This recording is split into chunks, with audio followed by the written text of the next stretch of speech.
my generation, and maybe you could even argue the generation before me, the millennials, but more so my generation, we're the first to grow up with this. We're the first to grow up with technology in our hands. Because to be fair, I think millennials were a bit older once the smartphone was introduced.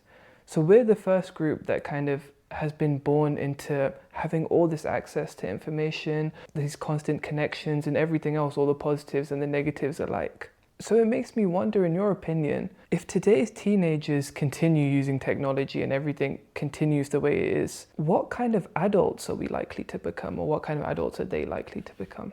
Well, it's always very difficult to predict the future. But of course, you guys would have a lot more access to information and understanding of different cultures and access to different career choices, and life would change much faster paced than in our times, and you will have to adopt and evolve into new beings over time. As the way, for example, when you were growing up, ChatGPT or AI wasn't there, but now it has come up, and of course it will bring its own challenges, and you guys will have to adapt to it and evolve with it. So I think life would be much more fast-paced, much more accessible, all the information and all the choices as well. And people can't stay still. Say, for example, in our time, so you found a job and you might kind of retire with it. But now I think times will change, so you have to continuously develop yourself with the new set of skills, with the way technologies. I think that's how.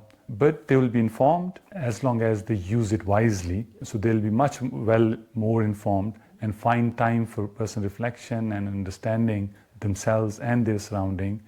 Because information doesn't mean that you understand what is happening. Information is only fulfilling at a basic level, that what is happening. But understanding why it is happening is what knowledge is.